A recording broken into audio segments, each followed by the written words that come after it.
Yeah, she hurt you, but why? Yeah, they hurt you, but why? Yeah, this group of people in this religion that you follow did X, Y, and Z, but why? And is that the religion's fault or is that the person's fault? Yo, what's good? It's Danny, back with another video. Today, we are going to be talking about the importance of having multiple perspectives.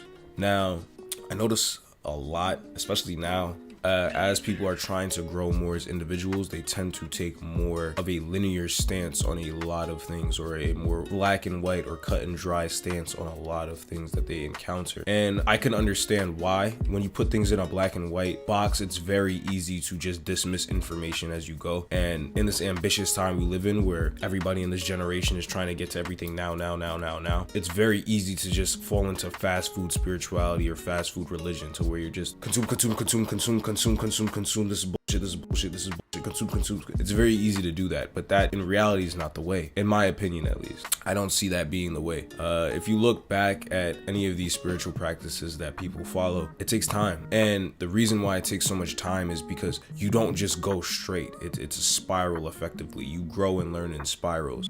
There's nuance to everything. There's balance. That's why the yin yang is so important. That's why the judicial system, it's a blind woman with a scale. It's the concept of balance within itself, understanding that things must be fair. There has to be balance applied to it. There has to be nuance applied to it. And what I'm trying to get a lot more people to understand is the power of nuance, is the power of going into situations and being able to think for yourself, as well as being able to remove yourself from the situation in order to think about it in a more objective manner. Now, one way that you can do this is to stop yourself from jumping from extreme to extreme. A lot of the time you'll see somebody, they'll come from, let's say they come from like a heavily Christian background, and one day they wake up and they decide, you know what, this doesn't really sit with me. I want to pursue answers. The first answer that they find is usually going to be something that just completely denounces Christianity and speaks very vehemently of it, and they'll cling to that. They just hop from an extreme to an extreme. So now you went from being a devout Christian to denouncing Christianity entirely. You'll see it on the opposite side of the spectrum too. Somebody will be a devout spiritualist.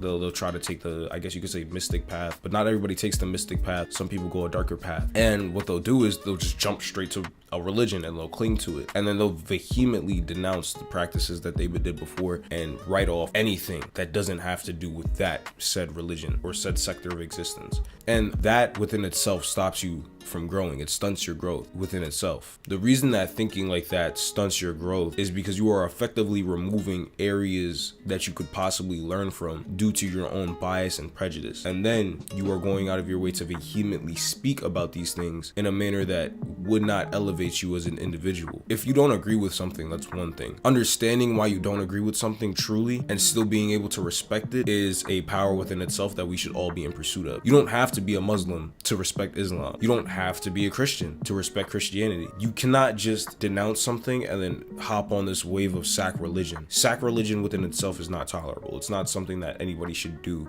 but a lot of the time you'll hop out of this and now you're obsessed with this concept of being your own God. You're obsessed with this concept of, having all the power to do everything, and you just denounce any outside being. The sacrilege within that, and also just the idea that you literally hop from one side of the fence to the other in such a short period of time that I doubt that you fully understand what happened. A lot of the time when we're in these situations like that, where we're jumping from extreme to extreme, it's out of pain, it's out of hurt. It's not out of genuine love for what's to come next. You can't pursue growth. You can't pursue elevating yourself and elevating your vibration and becoming a more positive being, and also in the same breath vehemently speak about individuals and transmute your own energy into hatred in order to get yourself out of situations. And you'll see that individuals do this a lot. When they get into relationships and they no longer want to be in that relationship, what's one thing that they'll do to make it easier to break that tie, as opposed to really sitting down with that person or sitting down by themselves and going through the relationship, thinking about it in a more objective manner, they'll just focus on the negative. They'll be like, yeah, nah, this person's a piece of shit. This person they didn't do this for me. They didn't do that for me. What did they do for you though? It's okay to acknowledge what a person did for you. It doesn't invalidate your pain. It doesn't invalidate what you've been through. If you say, you know what, this person did try to do X, Y, and Z for me. They were lacking in these areas, but overall they did try their best. It just did not work out, and that's okay. But a lot of us don't develop or cultivate the strength to do that. So we call upon the negativity. We call upon the dark energy. We transmute our own emotion and we transform it into that negativity. So that way it's easier. We call upon that negative energy because it's easier than to sit down with it and be like, you know what?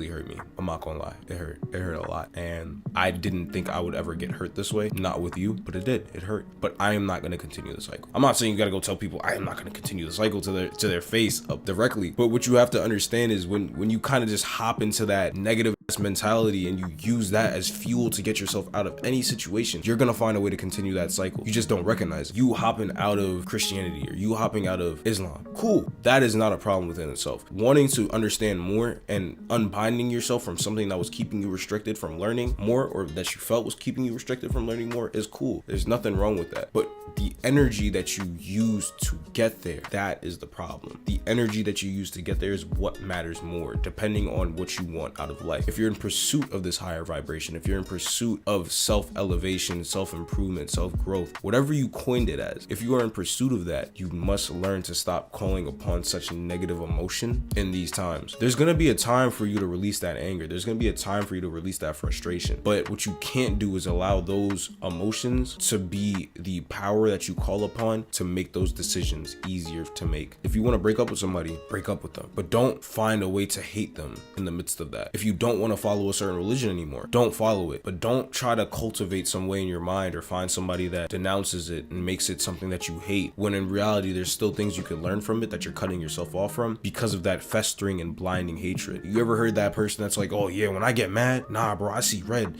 That's a real thing. I'm not saying that you're gonna beat somebody up by seeing red, but the idea that you're blinded by your own negative emotion is real. It's very real. There's so many things that you can learn from so many people, regardless of where they walked from in life. But if you just choose to have this very cut and dry approach to it, you're not gonna be able to learn. Some of the greatest mystics, some of the greatest yogis, some of the greatest philosophers, hell, Jesus, whoever, one of the greatest mystics, Jesus, if you want to reference Jesus, these individuals understand nuance. They understand how to look at things from multiple perspectives. They take themselves out of it and they look at it from every angle. Yeah, she hurt you, but why? Yeah, they hurt you, but why? Yeah, this group of people in this religion that you follow did X, Y, and Z, but why? And is that the religion's fault or is that the person's fault? How can a text be at fault if it within itself is open to multiple interpretations and perceptions?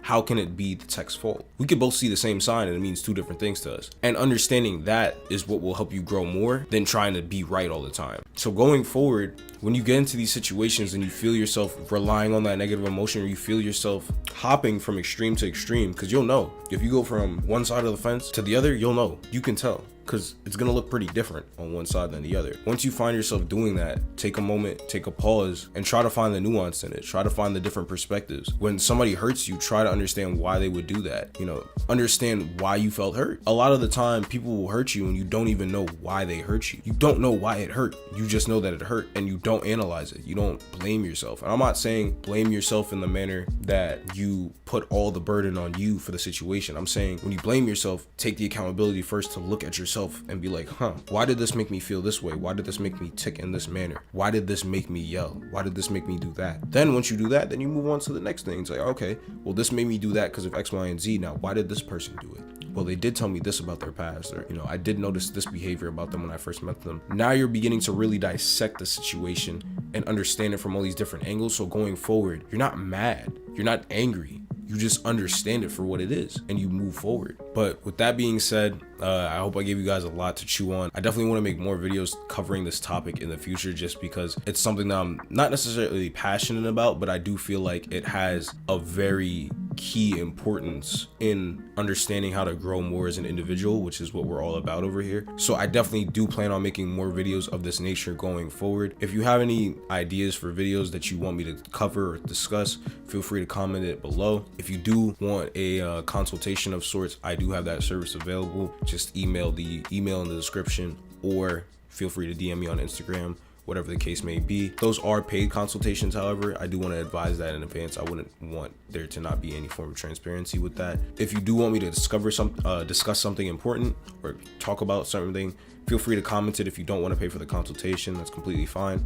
And I'll just get to making the video in the queue that it comes up in. With that being said, I'm gonna see you guys in the next video.